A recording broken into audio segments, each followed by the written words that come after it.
El Salvador, a small nation with big dreams, made a bold move in 2021. It became the first country to adopt Bitcoin as legal tender.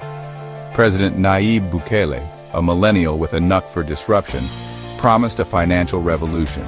Bitcoin, he proclaimed, would empower the unbanked/remittance fees and usher in a new era of prosperity. The world watched, excited by this massive experiment.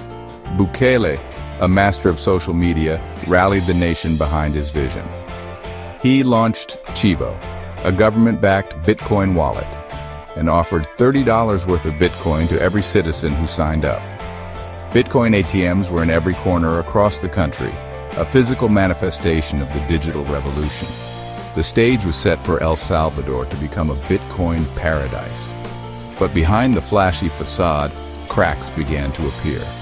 Adoption rates among ordinary Salvadorans remained stubbornly low.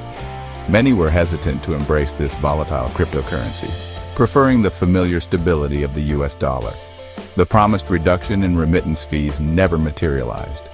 Western Union, the traditional remittance giant, remained the preferred choice for many. Bukele's grand vision extended beyond just everyday transactions.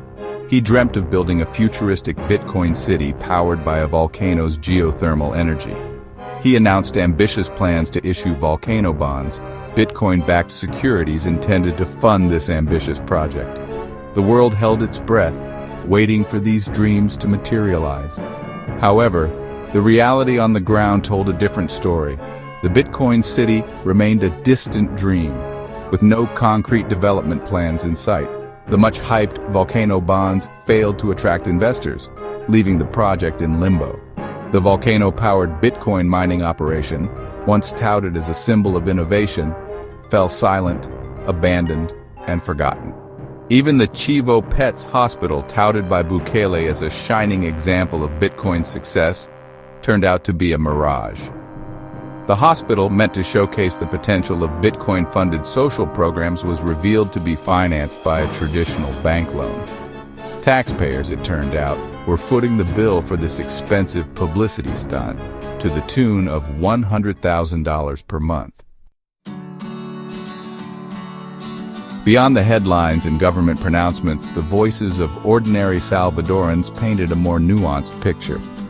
In the bustling markets of San Salvador and the quiet villages dotting the countryside, Bitcoin remained largely absent from daily life. "I got the $30, but I spent it on groceries," Maria, a street vendor in San Salvador, told reporters. "I don't understand Bitcoin and I don't trust it. I prefer using dollars." Even in El Zonte, a coastal town dubbed Bitcoin Beach for its early adoption of the cryptocurrency, the initial enthusiasm seemed to have waned. While some businesses accepted Bitcoin, most transactions still occurred in US dollars.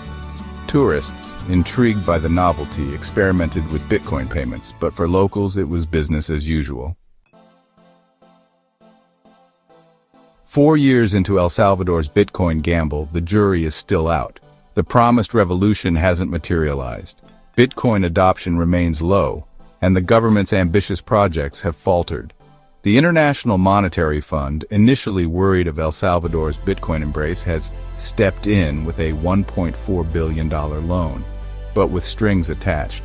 El Salvador has been pressured to scale back Bitcoin's role, removing its legal tender status and halting further Bitcoin purchases. Despite the setbacks, Bukele remains defiant, continuing to champion Bitcoin on the world stage.